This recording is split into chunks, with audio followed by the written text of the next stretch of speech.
বেশ অনেকদিন পর ছোট বোনকে নিয়ে ঘুরতে বের হয়েছিলাম। আজ সারাদিন আমরা কি করলাম, কি খাওয়া দাওয়া করলাম সেটা শেয়ার করবো। আসসালামু আলাইকুম এভরিওয়ান, আশা করি সবাই ভালো আছেন। আল্লাহর রহমতে আমি ভালো আছি আলহামদুলিল্লাহ। আমাদের বাইরে যাওয়ার প্ল্যানিং বেশ কয়েকদিন ধরে চলছিল, তবে সময়ের অভাবে বা বিভিন্ন সমস্যার কারণে অ্যাকচুয়ালি বের হওয়া হয়নি। আজকে আমি, আমার বোন এবং আমার বোনের মিস, আমরা তিনজন বের হয়েছি। আমরা প্রথমে চলে যাচ্ছি বিলাসপুর।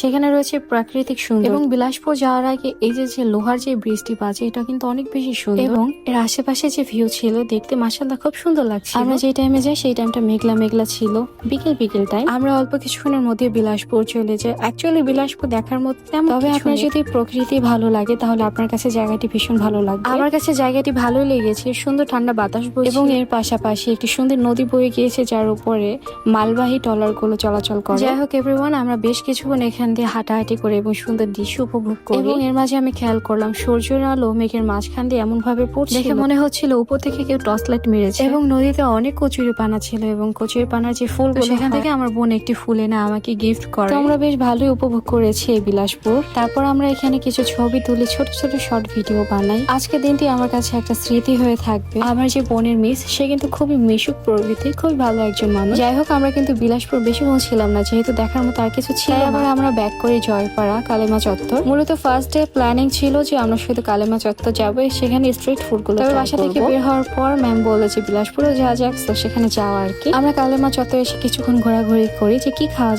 যায়। এখানে অনেকগুলো মোমোর দোকান ছিল, তো একটা মোমোর স্টলে আমরা বসি এন্ড মোমো। আমার পছন্দের ফাস্ট ফুড যেহেতু মোমোস, তো ফার্স্টে আমরা মোমোটাই ট্রাই করি। গাইস, আমার না এটা দেখতে খুব ভালো লাগছিল যে আমাদের প্লেটারটা সাদা ছিল এন্ড ধোয়া উঠছে মোমোর, যে মোমো যেটাতে তৈরি করে।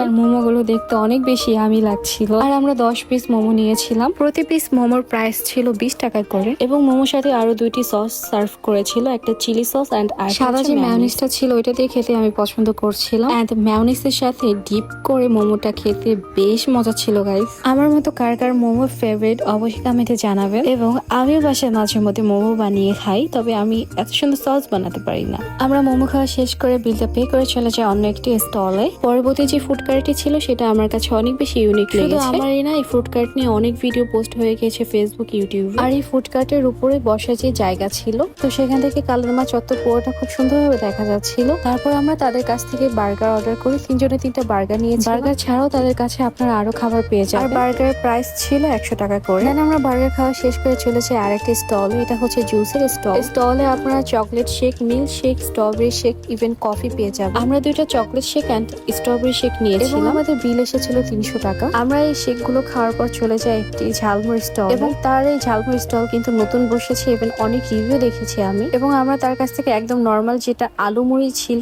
সেটা আমরা নিই 40 টাকা। এবং আপনারা চাইলে অন্য কিছু দিয়েও ট্রাই করতে পারেন, ডিম, মাংস, ইভেন আরো অনেক কিছু আছে। আমরা একদম সিম্পল যেটা ছিল ওইটাই নিই, এন্ড মুড়িটা বেশ দারুণ ছিল। মুড়ি খাওয়া শেষ করে আমরা চলে যাচ্ছিলাম শর্মার দোকানে। এবং আজকে খাওয়া দাওয়া ঘোরাফেরা কিন্তু আমাদের এই পর্যন্তই। এবং যার সময় ছেলেকে দেখি কিছু হোমমেড কেক নিয়ে বসেছে, তো অন্য কোনো সময় তার কেক ট্রাই করে অবশ্যই আপনাদের রিভিউ শেয়ার করবো আপনাদের সাথে। এবং আমরা চিলি চাইনিজ নামে যে রেস্টুরেন্ট আছে সেখান থেকে শর্মা নিয়ে নিই 3টে, এবং পুরো জয়পুরের মধ্যে তাদের দোকানের শর্মাটা আমার বেশ ভালো। এবং এদিকে দেখেন গাইস, ফার্স্টে আমরা কেউ মুড়ি নিতে চাইনি, শুধু আমার ছোট বোনকে কিনে দিয়েছি, তবে তার মুড়িটা ছিল অনেক বেশি সুস্বাদু।